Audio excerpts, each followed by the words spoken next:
எது நடந்தாலும் அது இறைவன் சித்தம். மோடி இந்த அளவுக்கு உயர்ந்திருக்கிறதுனா தலையெழுத்து. கடவுள் நினைச்ச கணப்பொழுதுல எதை வேணாலும் மாட்டிடுவார் சார். இந்தியா முழுவதும் வீசியது மோடி அலை. ஆனால் அதையும் மீறி தமிழ்நாட்டிலே துளித்திருக்கிறது 37 இடங்களில் வெட்ட இலை. ஏன் இப்படி தொடர்ந்து அடுக்கடுக்கான தோல்விகள்? அவர் இந்த உலகத்துக்கு ஏதோ ஒரு முக்கிய செய்தி சொல்ல வர்றாரு, அவர் கொஞ்சம் சொல்ல விடுங்க. நான் MA history plus political science. எனக்கு ஒரு தொலைநோக்கு சிந்தனை இருந்தது. நீங்க பாக்குற கட்டம் வேற, நான் பார்த்த கட்டம் வேற.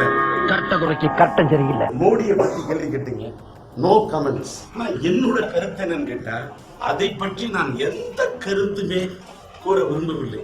இப்ப are you able to understand the meaning of this line? ஐயோ அத சொல்லுங்க சார். 5-6 இடியாப்பத்தை கொசகொசன் போட்டு கையில கொடுக்கிற மாதிரியே இருக்கு. புரியுற மாதிரி சொல்லுங்க. 5 முறை இந்த நாட்டை ஆண்ட கலைஞர் அவர்களுக்கு புரிந்தும் புரியாமல் இருப்பது விந்தை. இலங்கையிலே அத்தனை அப்பாவி தமிழர்கள் கொன்று குவிக்கப்பட்டார்களே, புதைக்கப்பட்டார்களே, அந்த ஆன்மாக்கள் கொடுத்த தண்டனை. எனக்கு மட்டும் வாய்ப்பு இருந்தால் சட்டமன்றத்தில் போய் நல்லா பேசுறேன். ஒரு ஸ்ட்ராங்கான பார்லிமெண்ட் அமையணும்னா என்ன செய்யலாம்? எங்க நான்